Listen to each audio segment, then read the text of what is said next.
ঘটে যাওয়া তোমাদের সাথে একটা গল্প শেয়ার করব।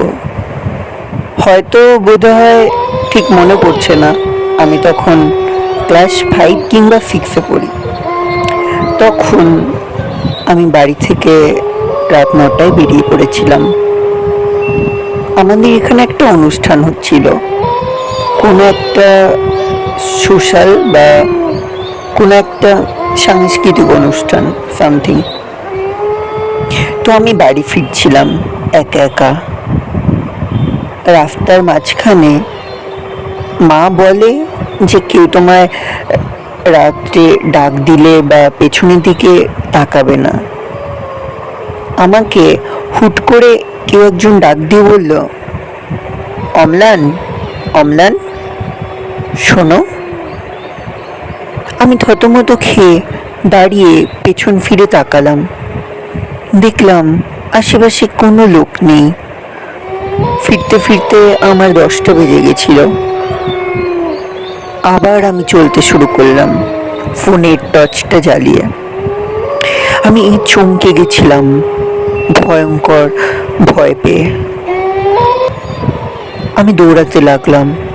আবার মনে হলো কেউ আমার পেছন থেকে এসে আবার ডাক দিচ্ছে, অম্লান, অম্লান, দাঁড়াও, যেও না, আমার সাথে চলো। আমি আবার থমকে দাঁড়ালাম।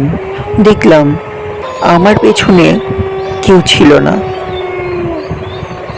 তো আমি আবার দৌড়াতে শুরু করলাম।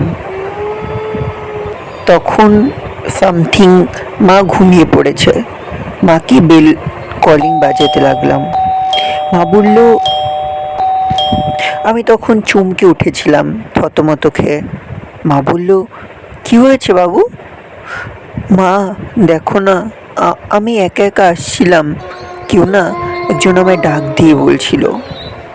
মা, মনে হচ্ছে ওই কদিন আগে সামথিং ওই বড় মা মারা গেল না, ওনার মতো আওয়াজ পেলাম।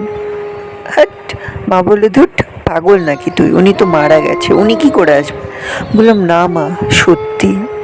তারপর আমি মা ঝাড়াতে নিয়ে আমার একটা পাশের বাড়ি একটা আঙ্কেলের কাছে, ওখানে গিয়ে মা বলল, কি হয়েছে একটু বলতে পারবেন তোমার ছেলের?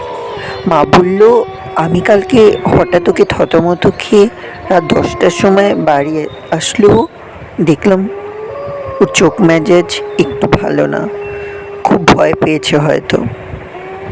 আমি সব পুরো ঘটনাটা খুলে বললাম। তখন পুরোহিতটা বলল, দেখবে তুমি যখন চলার পথে একা একা থাকবে, চেনা জানা মানুষ হলেও তুমি পিছন ফিরে তাকাবে না, সে যত তোমার চেনা জানাই হোক, না হলে কিন্তু অসুবিধায় পড়বে। তখন আমি বললাম, কেন, কি হবে? তিনি বলল, এত কিছু জানি না, তোমাকে যেটা বললাম এটাই করো, না হলে অসুবিধায় পড়বে, তখন কিছু করার থাকবে না। মা বলল, বাবু শুনেছিস তো, এখন থেকে কেউ ডাকলেও পিছনের দিকে তাকাবি না। তারপর থেকে আমি পিছন ঘুরে কেউ তাকানো বন্ধ করে দিলাম। এখন আপাতত ভালো আছি। আপনাদেরও বলছি, যখন একা চলবেন পিছন ফিরে তাকাবেন না, সে যত চেনা মানুষই হোক, না হলে বিপদে পড়তে পারেন।